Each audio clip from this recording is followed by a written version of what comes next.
Bonjour à tous, bienvenue sur Prodify. Aujourd'hui, je vais vous présenter un petit indicateur qui peut être intéressant en bull run pour savoir quand vendre vos altcoins.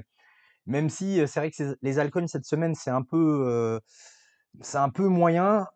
Autant il y a quand même, on parle beaucoup du Bitcoin qui est en train de faire un ATH cette semaine. Même si je vais y revenir, attention quand même, la semaine n'est pas finie, donc on peut avoir des mèches. Mais je vois beaucoup de gens qui ne comprennent pas pourquoi il n'y a pas d'euphorie sur l'ensemble du marché, alors que le Bitcoin est en ATH, etc. Moi, je vais vous le dire simplement, c'est qu'au niveau du retail, il y a quand même très très peu de personnes qui sont 100% Bitcoin. Les gens ont une partie en Bitcoin ou voire pas du tout. Il y en a plein qui ont que des altcoins pour pouvoir surperformer sur ce cycle. Et donc, il n'y a pas d'euphorie puisque l'ensemble des retail est plutôt sur les altcoins. Donc, bon, bah, on est content que le Bitcoin fasse un ATH puisque voilà, en général, ça drive le reste des liquidités. Sauf que pour l'instant, c'est pas vraiment le cas. Il n'y a pas encore eu de vraie alt season. D'ailleurs, on va voir la Bitcoin dominance où ça en est. On va faire un petit point. Donc, il n'y a pas d'euphorie. Et je pense que c'est juste ça. C'est surtout sur le Bitcoin, c'est les grosses institutions qui sont. Alors les retail ont un peu de Bitcoin, mais comme je vous disais, majoritairement, je pense qu'ils sont sur les altcoins, notamment nous. Nous, c'est pareil, on n'a pas de Bitcoin sur Prodify, on est majoritairement en altcoin, donc c'est pas l'euphorie. Alors autant quand on descendait, on n'était pas dans l'horreur, autant là, ça remonte un petit peu, mais on n'est pas dans l'euphorie. On va voir d'ailleurs que les altcoins, bon, c'est moyen cette semaine. Petit point sur le Bitcoin. Donc voilà, en weekly, comme je vous disais, alors tout le monde dit nouvelle ATH, nouvelle ATH. Alors effectivement, là, on a fait une mèche. Alors le plus, on a fait 111 000 cette semaine. Là, actuellement, on est à 108 000. On voit que pour l'instant, si on clôture au-dessus des 100, des 104, on serait en nouvelle ATH, effectivement. Mais il faut attendre la fin de la bougie. Là, je tourne le vendredi soir. Il faudra attendre dimanche soir pour savoir, effectivement, si on clôture bien au-dessus des 104 000. On est en train de faire un nouvel ATH, mais pour l'instant, c'est pas confirmé. Rappelez-vous, lors de décembre 2024, regardez, la début de semaine, on avait fait au-dessus de la bougie précédente et on avait pris un sale ravalement les derniers jours. Donc on va attendre. Je pense sincèrement qu'on va juste retester peut-être cette trendline et repartir. Mais bon, attention de voir si on finit pas en rouge et si on réintègre pas le range. Donc c'est bien parti, mais attention quand même, vigilance. Voilà pour le Bitcoin. Petit point Bitcoin dominance. Donc on avait il y a 2 semaines fait une belle bougie rouge. On est remonté la semaine dernière et là on voit qu'on est sur une bougie d'indécision. Donc pour l'instant, l'alt season n'est toujours pas confirmée. Voilà, il hésite. On voit bien, on suit toujours la trendline, on est toujours au-dessus de la trendline. On espère que là, on va avoir une bougie d'indécision et que la semaine prochaine, ça fera une bougie rouge pour faire un espèce de gros M en weekly. Mais pour l'instant, c'est pas validé. Donc, c'est pour ça que les altcoins montent un petit peu. Alors, c'est très disparate entre les altcoins, on va voir ça après, mais on n'est pas encore dans une vraie alt season. Donc, on patiente, on espère que cette Bitcoin dominance va quand même baisser. On arrive donc sur le portefeuille. Alors, on voit que c'est un peu disparate, comme je vous disais. Alors, belle semaine quand même pour le Fetch AI, qui fait plus 16%, qui remonte bien au niveau du pourcentage du portefeuille, 12% de Fetch. Tao qui a plus 1%, on reste à quasiment 17% du portefeuille. Et puis après, on est en gros entre moins 5 et plus 5. On va voir plus en détail les gagnants et les perdants. Alors, au niveau des gagnants, on a Merlin, on a DINX, on a DEAI et Fetch, surtout qui est à 12% du portefeuille. Donc, belle semaine de Fetch, de Maple, enfin Syrup maintenant ça s'appelle.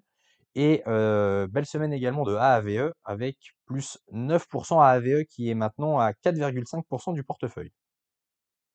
Concernant les mauvais élèves, on a Trias moins 31, OFN moins 24, MNW moins 18, HGPT moins 18, PIS moins 13, mais on voit que c'est des tokens qu'on n'a pas beaucoup au portefeuille. C'est moins de 1% du portefeuille.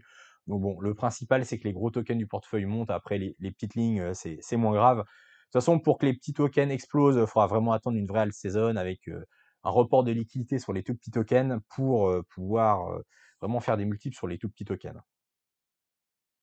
Alors, cette semaine, je vais vous présenter un indicateur, ça s'appelle le multiple de Mayer. Il y a deux formes, il y a la forme histogramme ou la forme en bande. Donc, je vais commencer par l'histogramme. Et là, j'ai pris la charte du render. Pourquoi? Parce que c'est une charte qui a vraiment des grosses oscillations. On a eu une énorme explosion, voilà, en 2023, puis un retracement, puis une explosion en 2024 et donc ça permet de bien expliquer cet indicateur. Alors vous voyez, ce que je vais faire, c'est que je vais juste zoomer pour que vous voyez un petit peu les différentes couleurs. Donc c'est un histogramme et ça se lit de manière hyper simple. Donc on peut aller sur la config, vous voyez, il y a les couleurs, voilà, il y a différentes couleurs et comment on lit ça? En fait, ça va être le prix par rapport à la moyenne mobile 200 jours et plus, le prix s'éloigne de cette moyenne mobile, plus il y a une couleur, qui change et alors vous pouvez les modifier après, hein, évidemment dans les configurations. Moi, j'ai laissé comme ça, c'est de base et comment on lit ça? Donc quand c'est des zones en vert, ça veut dire que c'est des très, très, très bons, moments pour, accumuler, enfin c'est sous-évalué. Quand c'est en bleu, c'est des bons niveaux. En gris, c'est plutôt neutre. Quand c'est en jaune, c'est des paliers de surchauffe et quand c'est orange et encore plus rouge, là, c'est plutôt des moments en extrême surchauffe et donc il faut vendre. Et on voit que, bah, c'est plutôt assez fiable, hein, parce qu'on voit qu'effectivement, à chaque fois qu'il y a eu des gros pics, donc là, vous voyez en février 2023, on est passé en jaune, puis carrément en rouge quasiment sur l'ATH. Là, en avril 2023, pareil, on est passé en jaune. Ensuite, on a retracé. Donc pendant août 2023, là, on était en bleu, hein, donc c'était des prix voilà, plutôt intéressants, même si bon, on n'était pas au niveau de 2022, c'était vraiment vert-vert. Là, on était en bleu. Puis après, on est remonté, on est passé en gris, et vous voyez que ça a plutôt bien matché. On est passé en jaune, puis en rouge, vraiment sur les mars 2024 en ATH, donc ça signifiait qu'on était vraiment en surchauffe.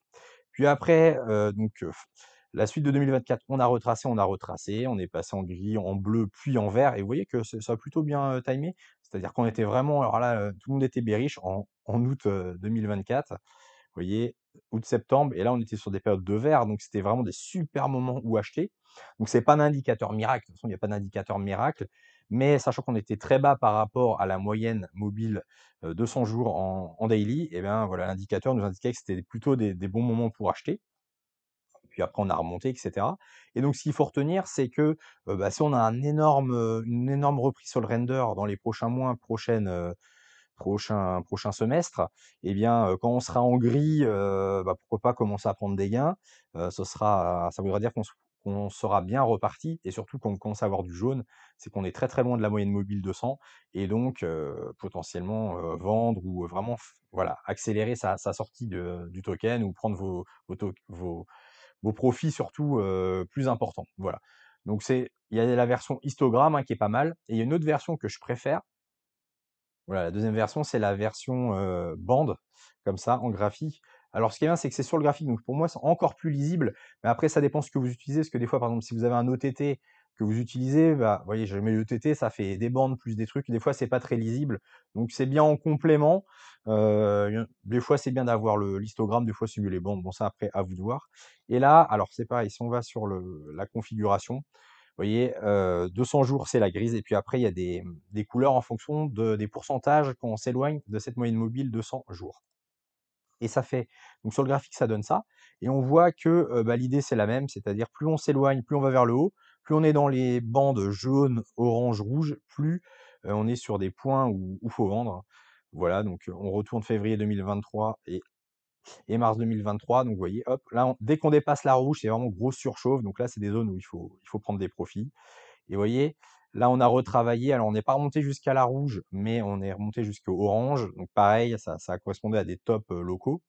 Alors évidemment, elle bouge puisque ça suit la moyenne mobile de 100 jours, hein. Donc ça redescend avec le prix et ça remonte. C'est vraiment un écart à la moyenne. C'est ça qu'il faut comprendre. Pareil là, en décembre 2023, on est remonté dans le orange, donc ça voulait dire qu'on était en surchauffe et puis surtout quand on a réexplosé en mars 2024, là, on a vraiment explosé la rouge, on était au-dessus de la rouge. On a rangé quelques temps, après on a réintégré, voilà, rouge puis orange, donc ça voulait dire qu'on perdait du momentum et puis, voilà. Donc si vous aviez pris des profits en zone rouge, bah, voilà, vous étiez quasi au top, hein, dans les 10 $. Donc c'était plutôt pas mal. Et puis récemment, alors là on a eu un léger pump en novembre 2024, mais on n'était que sur la jaune. Donc vous voyez, c'est pas un indicateur miracle, sur cet indicateur là on était plutôt en médium surchauffe. Qu'on n'était pas. C'est vrai que quand on est en orange, on a tendance à prendre des profits. Bon là, jaune, on était un peu en dessous. Donc cet indicateur ne vous donnait pas forcément une zone de prise de profit. Donc là, on est redescendu bien, bien, bien bas. Bah, évidemment, ces dernières semaines en avril où tout le monde était bearish, on était bien bas sur le retracement du Bitcoin. Et ça donne en même temps des cibles. Par exemple, si vous savez pas quand prendre des profits, bah, vous voyez là, on est actuellement sur le render à 4,80 $. Vous pouvez vous dire, bah, écoutez, alors il y a plein de techniques, vous pouvez prendre le RSI, les Fibo, enfin on utilise plein de choses, mais c'est quelque chose que vous pouvez regarder en complément de vos autres indicateurs. Vous pouvez vous dire par exemple, bah, écoutez, je vais prendre, je dis n'importe quoi, 10 de mes profits, à 12 $, qu'on arrive sur le niveau orange, et puis je reprendrai, 25 de mes profits à 15,29 $ qui correspond à la bande rouge. Voilà, ça peut être des zones pour prendre des profits. C'est une aide à la prise de profit. Voilà, puisque quand on sera là, on sera sans doute en surchauffe. Encore une fois, c'est pas un indicateur magique, hein, je l'ai dit plusieurs fois, mais il n'y a aucun indicateur magique. Mais c'est une somme d'indices, d'autres indicateurs, et puis les données en chaîne, enfin tout ce qu'on on étudie sur la chaîne, vous prenez l'ensemble de ces données, et puis voilà, si on arrive sur les niveaux rouges, que le Bitcoin est à 150 000, que tout indique qu'il y a une surchauffe, là, faut vraiment prendre des profits, ne pas hésiter. Voilà pour la présentation de cet indicateur. Si vous avez des questions, n'hésitez pas en commentaire, j'y répondrai. Et puis, bah, dans mon côté, je vous retrouve la semaine prochaine, bien évidemment, pour une nouvelle vidéo. N'hésitez pas à liker, ça soutient la chaîne. Allez, merci, bonne semaine. Ciao.